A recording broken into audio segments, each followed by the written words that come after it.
A gente está de volta e agora o papo aqui é literatura. Vocês viram ali pela vinheta, né? Estou com o publicitário Eduardo Krause, que está se lançando, debutando nas letras, na literatura, com esse romance aqui, Pasta senza vino. O título é super saboroso mesmo, hiper sonoro. E o livro foi lançado semana passada, né, Eduardo? Isso aí, na quinta passada. Gostei que falou certinho, senza. Ah, não, tem. Mas licença também vai, é tranquilo. Ah, licença, né? É ítalo brasileiro, vai como quiser dizer. Até porque tem isso total na história, né? Exatamente. Porque tem um personagem principal, é um italiano, mas que, em função do amor, vem para cá no Brasil. Queria que tu falasse um pouco da estrutura do teu romance, né? Porque começa em 93, eu acho, né? A primeira parte de 93, né, Eduardo? Aí pula para 1963, que é onde é o início da narrativa, vai para 2013. Como é que é isso? Começa em 93, né? E retorna para 63, mas depois ele desfila ao longo dos anos 60, né?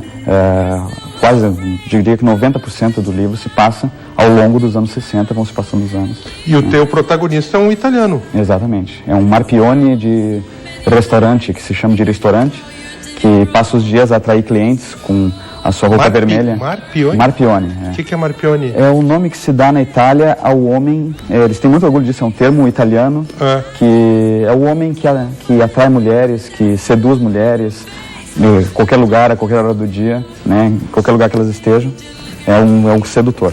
É um sedutor. Exatamente, que atrai mulheres. Mas ele trabalha num restaurante e ele trabalha, essa é a função, ele já aproveita. É a função chamar turistas, né? Atrai pessoas para o restaurante, homens, mulheres, né? E quando for uma bela dona, né, ele atrai para ele mesmo. E, bem, daí depois tem todo um outro desenrolar, porque vai parar no Brasil a trama, né? Exatamente, ele conhece uma brasileira, né, que tira totalmente ele desse eixo de vida que ele leva e muda todas as relações, até familiares dele, e aí tem o desdobrado da história. Legal. Bom, a escolha, né, pro Eduardo Krause, assim, de ambientar a história, botar um personagem italiano e a história ambientada em Florença, pelo menos a boa parte dela, não é por acaso, claro. Tu passaste um ano lá trabalhando. Conta aí como é que foi. Eu vinha de 7 anos sem férias, né? Eu tenho uma pequena agência de propaganda e tantos insistiram para eu tirar férias que eu tirei por 10 dias na Itália, fiz um giro por lá, conheci Florença, voltei para cá, vendi meu carro e me toquei para lá.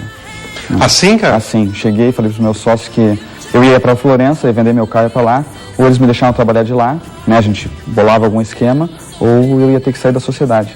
E aí queria mandar os caras na contra-parede. Mandar um abraço pro Darlan e pro Henrique, né, os meus sócios. Pode dizer o nome da agência e faz a propaganda. E daí a Box, propaganda e marketing, né? E a gente fez um esquema que eu pudesse trabalhar de lá e assim foi por um ano, entre 2011 e 2012.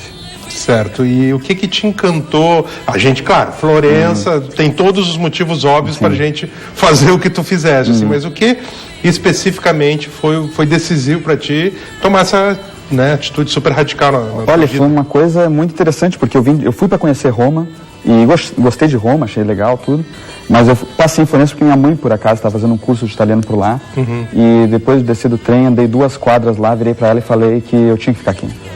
Então nem eu sei direito o que aconteceu, mas eles dizem na Itália que todo mundo tem uma cidade, que é a sua cidade na Itália, tu tem que ir lá e descobrir. Né? E correr o risco de ficar lá. Não, Florença é um perigo mesmo, porque sair de lá é difícil mesmo. Florença e toda a Toscana, né? Toda a Toscana, né? Toda aquela região. Não foi algo semelhante um pouco que acontece, eu não li ainda o teu livro, mas com o teu protagonista, que tem a ver com um envolvimento amoroso e que veio... Não foi o caso, não foi o caso. E tu ficaste um ano lá, é isso? Um ano. Voltaste por quê? Voltei porque uma hora, né, por mais que os meus sócios gostem de mim, né, uma hora a paciência terminou, eu tinha que voltar e trabalhar daqui. E o meu visto também inspirava, o curso de italiano que eu estava fazendo. Eu fui para fazer um curso de gastronomia ou de cinema, alguma coisa, acabei escrevendo um livro. Legal. Tu estavas... esse livro começou a nascer lá, Eduardo? Sim, eu escrevi certinho, metade lá, metade aqui.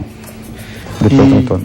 Da mesma forma que eu te perguntei o que foi o ímpeto para tu ficares em Florença, o que te conduziu assim, eu tenho que escrever um livro, um romance, como é que surgiu o Pasta senza vino? Eu no intervalo das aulas, né, e ao longo do dia, eu lia bastante, né, e um dia, depois de uma festa de madrugada, me surgiu uma história com início, meio e fim, e eu não consegui dormir enquanto eu não começasse a escrever. Ela já veio assim? Ela apareceu inteira, inteirinha? apareceu o fim, eu sabia onde eu queria chegar.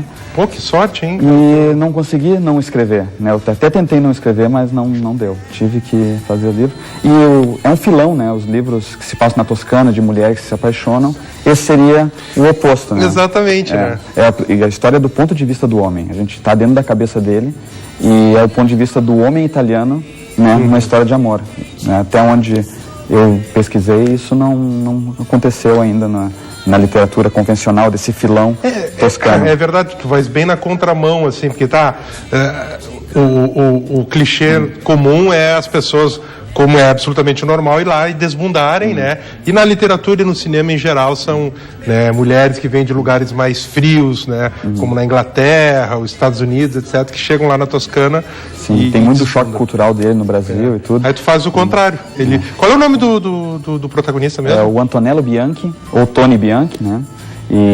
Tu conheceste um Tony Bianchi lá, assim? Eu conheci Marpiones de restaurantes. Eu tive um professor de italiano que era o Antonello, e todos os personagens do livro têm alguma coisa, histórias que acontecem, alguma coisa a ver com a minha vida, assim, com alguma distância. Mas o Antonello, a partir dos Marpiones que eu vi lá em Florença, atraindo as pessoas nos restaurantes. Legal. Tu já tens algum outro texto literário aí engatilhado, Eduardo? Como é que é? Tenho pensado ainda, mas agora, por enquanto, estou só curtindo o Pasta Senza Vino. Que bacana. Bom, o livro abre com... Tem uma epígrafe legal aqui do Petrarca, né? Grande poeta do século XIV, italiano, né? O pai do soneto, né? Aqui tem um soneto dele. Isso. Grande poeta de amor toscano. Exatamente. Né? E tem Orelha, do Antônio Hohlfeld, e Quarta Capa da Regina Zilberman, ambos saudando muito bem, né? Então tu já chega com umas credenciais bem legais, né? O Hohlfeld disse que não conseguiu largar e ficava torcendo pro o texto, né, o original, que ficava torcendo para os personagens, uma honra. Pelo desfecho bem legal. Estou curioso para ler, ainda não consegui ver, mas tá na cabeceira já. Legal. E espero que venham outros por aí, então. Tomara. Né? Tá? Pasta senza vino, apesar de que pasta com vinho é melhor. Mas tudo se explica ao longo da história. Tem uma explicação. Tem, mas bem clara, né? Fica tudo muito claro no livro. Né? Tá bom. Parabéns. Obrigado, viu, Eduardo? Nós vamos para um intervalo rapidinho. Daqui a pouco tem mais música, tem mais clipes, dicas. O programa tá bacana hoje. Fica ligado, já voltamos.